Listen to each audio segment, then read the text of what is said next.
Welcome to Relish Books. Today I am talking about Malice by John Gwynne. This is the first in the Faithful and the Fallen series. Malice, Valor, Ruin, Wrath, I believe. Not sure how I feel about those names. Maybe I'll talk about that a different time. But this is my husband's all-time favorite fantasy series. He's much more into fantasy than I am, but this series, particularly just the story and the set of characters, are his favorite. So I have to give it a try. I read the first few chapters, and then me and my husband together, we listened to the audiobook of it. And I have to say that this kind of book lends itself perfectly to an audiobook, because the writing, which if I have time, I'll talk about that more later because it's something I'm very passionate about. But the writing is not bad. I think for a fantasy and for a modern fantasy, it's a lot better than most. But still, in the kind of scheme of objectively good writing, it's kind of on the mediocre side. So if you're someone who wants a good fantasy, who wants that story and that adventure, but who kind of mediocre writing, the little stereotypes of it kind of grate on you like they do on me, like speech tags and adverbs and adjective uses, repetition, a lot of character, dialogue cliches, this kind of stuff.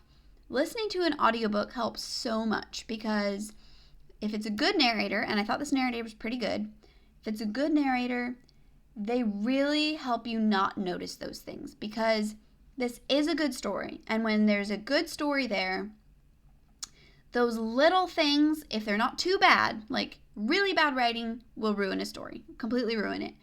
But if the writing just isn't marvelous, but it's solid enough, a really good narrator will take it, and you just don't notice those things very much, because he is giving the characters voices, he's giving them personalities, he's putting more emphasis into the speech, and then on the speech tags, it's kind of receding back and just giving it a flow of proper emphasis to where you don't notice those irritating little things so much. And even if it's pretty basically done, you still can just focus on the story and appreciate the story. And when I say basic, I'm not really talking about the story, I'm talking more about the writing, because a basic story can be really good. So, might come back more to the writing at the end, but to talk about the story of this book, I ended up really liking it. The first few chapters turned me off quite a lot. Once I got past those, though, once I kind of got into it, especially once we were listening to the audiobook, I did really enjoy it. There's a lot of good things here. I like that it is a classic story with all the usual things in a fantasy, but it's done in a much classier way than most. It's straightforward, it's clean cut. I really liked what he did with the characters, in that there's very clear good and bad. It's a very clear cut good guys and bad guys, but not necessarily because of which side they're on, because he gives this kind of whole set of characters that are kind of on the fringe of things, where they're good people, but they're caught on the wrong side. I really like that whole idea, the way that he developed that with certain characters. And it doesn't just feel while it can be pretty simple, what's right and wrong, he gives it complexity and interest by making it feel real, that these people maybe don't realize that they're following the wrong person or doing the wrong things. So I really like that element to it, that it's simple and complex at the same time, in the area of the good guys and bad guys.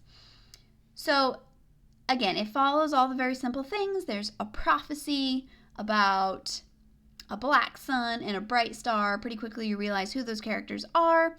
Corbin is kind of the main character. He's the typical blacksmith's son that's going to be the warrior. He's going to be the chosen one of the prophecy. And all this sounds very, very cliche, but the way that he did it felt refreshing because he wasn't trying to make it so new or so different that these tropes weren't recognizable, even though they're still there. He just followed these basic elements for a story that he's clearly very passionate about. I think it's really impressive. That's the thing. There are so many literary authors that I love so much whose writing, I would say, in a moment is superior to pretty much any writing fantasy author today. But could these literary authors do what some of these fantasy authors do as far as their vast world building?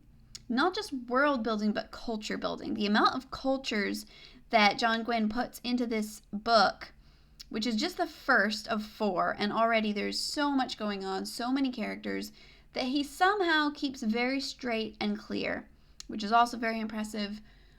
But so much world building, so many cultures that you kind of just get a feel for in all the little details of their lives and the way they interact, the way they fight, the way they talk, all these different things.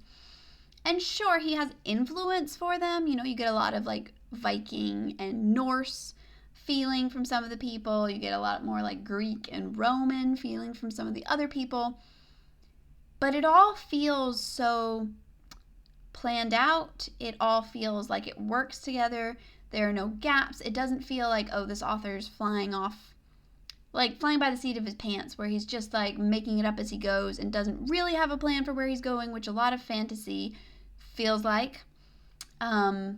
It was clear and precise in the story, in what he was doing with all the characters, even though there are so many of them.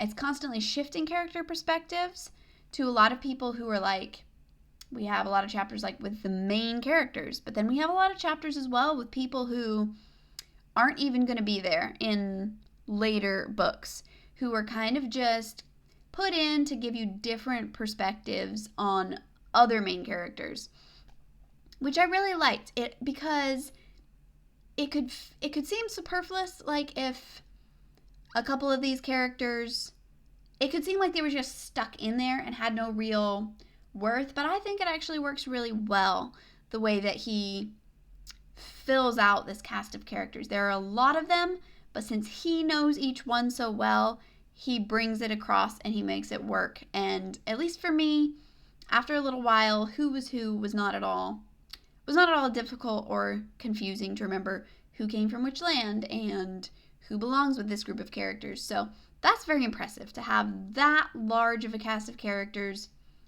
and to keep them all straight, not only in his own mind, but in the mind of the reader. Very impressed by that. Very impressed by his world building, by his culture building. And the story feels, it feels authentic, I guess, even though it is such a simple story about, a prophecy with rivals, kingdoms at war, all these things. I like the elements of magic in it. They're nothing wild or crazy. There's no new magical system that he made up. It's like, and I'm not saying he did it amazingly well, but I always think, that simple stories are the best stories, and a story never has to be original as long as it's told in an original way.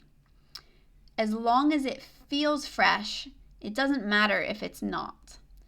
So I felt, for me, that he did a good enough job that I didn't mind the overused plot lines at all.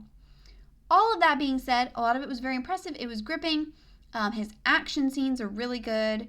They're very repetitive in the language that he uses, but it worked for me. He was clear. Nothing was ever cluttered. Again, maybe his writing is simplistic. Maybe it's mediocre in a lot of areas.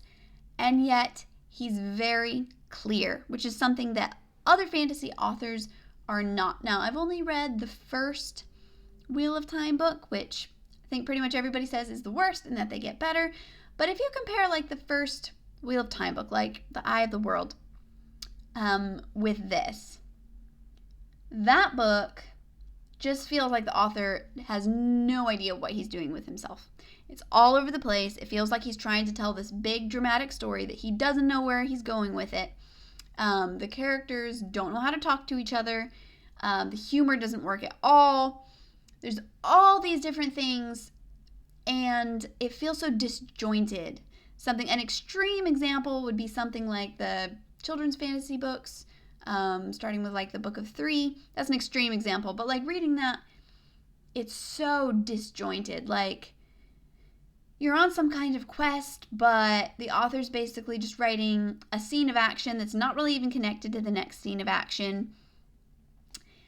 That's an extreme example of something that you see a lot in fantasy, where it feels like they're trying to write a lot of drama and grandness without having any definite purpose or place that they're going with it.